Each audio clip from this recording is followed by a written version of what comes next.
name tags we all used to get at big events where you didn't know anyone. They're the "Hi, my name is" stickers. You can find them now stuck to anything made of metallurgic steel in Vancouver. Only these ones say, "Hi, my name is COAL." Turns out the man behind the campaign is Jason Beaufet, and he joins us in the studio. Thanks for joining us. And we've also got Eoin Madden from our downtown studio with the Wilderness Committee. Hi, Eoin. How's it going? Good, thank you. Have you seen these stickers around town, Eoin?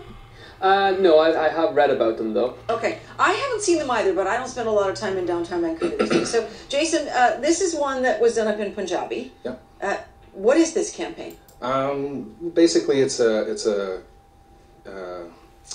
counter-awareness program, in a sense, where, there's a lot of negative press about coal, and I felt like there was nothing on this on a positive side, and the positive side is metallurgic coal, and another positive is that the majority of coal mines in BC are metallurgic coal mines. Mm-hmm. There's a lot of aspects of this I want to cover with you. When I look at you, I don't see a guy who goes to bat for the man. Yeah, I mean, and that's the funny. It's not like you say. People are saying I'm a coal advocate. I don't necessarily say that.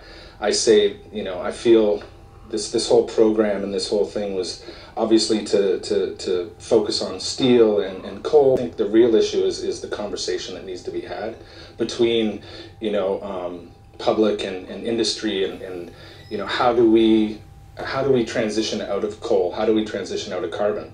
And I feel there's, the players that are in it now, they've been, doing it for a long time, and their whole aspect is to attack and stop at all costs, where I feel like it's not realistic to just quit coal, and it'll never happen overnight. And so how do we, change the dialogue, and how do we create a new conversation? So, Eoin, your thoughts on that? Well, to explain how I got to this conversation, coal producers from the US wanted to push a product through Vancouver, which had been rejected along the west coast of the United States. It's called US thermal coal. So that's what the opposition that Jason's referring to is about. It's about US thermal coal. The conversation about BC steelmaking coal and that industry and the thousands of people that employs hasn't even started yet. So these stickers should specify it's BC coal that Jason's talking about, and that the climate impacts of US thermal coal and the loss of jobs because of climate change in BC is not part of his pro-coal campaign. Yeah, and to that I say, I don't, whether it's pro-coal or not, I think, I've been doing this 2 months, and so far, here I am on TV. And in 50 years, from an environmental standpoint, I feel like the same issues have been raised, and on their side, nothing seems to be done. It's like, let's just stop it. Where's their plan? They have all the answers, but they have no solutions. All right. So you said you've been on this for 2 months. Who paid for these stickers? That was through my partner and Plan 9 official, Andy Smith, who's the president of BCMEA, which is the Maritime Employers Association. Mm-hmm. So this is your job? Yeah, I'm consulting and working on. This was the first project that we had done. So this has the look of casual. We just thought we'd toss up some stickers. There's a machine behind this. Well, the machine is me as far as the creative. There's some money. Obviously, Andy is and the BCMEA is funding. And it's not, right now it's coal. The next project that I'm already working on is promoting the trades and through skateboarding, because I'm a skateboarder. We're planning on doing a event at the BCME training facility in Mitchell Island. Mm-hmm. And basically there's a bunch of skaters that are, welders, that are construction workers, and I want to kind of tell this story about them. We have a local magazine that's going to cover it. So it's not just coal, it's different issues, and obviously job creation and natural resource sector. That's where a lot of the jobs are, and if I can help promote my community, which is skateboarding, attain these jobs and be on board, then I feel like that's a huge success. And I know you don't have a monitor down there, so you can't see us. So you can't see Jason, but I mean, he looks like a skateboarder, an older skateboarder, with all due respect. I wonder if that's part, if you have any concerns about somebody like that sort of speaking to young people in a pro-coal way. Well, I mean, everyone's entitled to participate in the conversation. What happened when we started to talk about US thermal coal and the need to stop US thermal coal because of climate change? Coal lobbyists began to confuse the issue with BC steelmaking coal so that someone like me looks like I'm against jobs. It's a big PR campaign. Now, the BCMEA that Jason's referring to is one of the member organizations in the coal lobby. It's called the Coal Alliance. And what he's doing actually chimes with what they've been doing for a long time, which is to confuse the public about what we're fighting over. What we're fighting over is the presence of US thermal coal rejected from the US because of its damaging climate effects and because of its pollutions. From being in Vancouver, we haven't even got to the conversation about BC metallurgic coal, and that conversation is about how we generate jobs in BC and a viable jobs plan. I'm not even sure if I need to have that conversation because the coal price for BC steelmaking coal has plummeted and there's actually people being laid off. So we do need a BC jobs plan, and that can include industrialised jobs and resource jobs. I believe myself that if they banned raw log exports, we could manufacture something from our lumber. But that's a different conversation. What's happening now is the coal lobby is funding confusion so that we don't actually get to a resolution on US thermal coal, the dirty old stuff in BC. Do you feel like you're...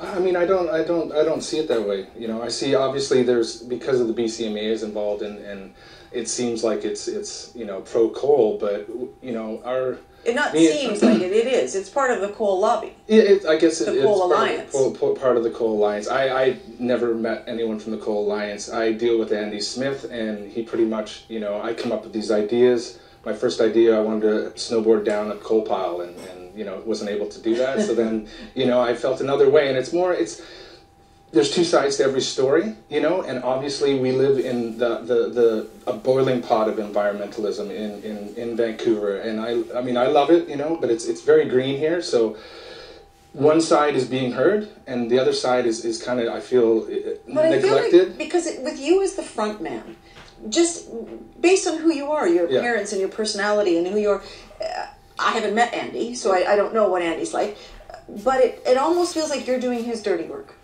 I don't see, because if I felt like I was doing something, like if I felt like what I was doing was going to impact the world negatively, because I feel like this is, the fact that I'm here with you, having a conversation, the fact that he's downtown and we're conversing, that's a step in the right direction. For sure. You know, like we can sit here and point fingers and blame people for all these, you know, global warming or whatever it is, but reality, we need to sit down and have conversation. Like we need to figure out the solution. You know, and if this campaign like opens people's eyes and gets people motivated to join that conversation, and big coal's like, hey, let's talk. Like if anyone can invest in renewables, it's like big coal. It's like these huge, you know, corporations. They have the money, and there's any kind of green renewable is going to take a lot of money. And where's that money going to come from? Especially if you take coal and you take these players out of the game.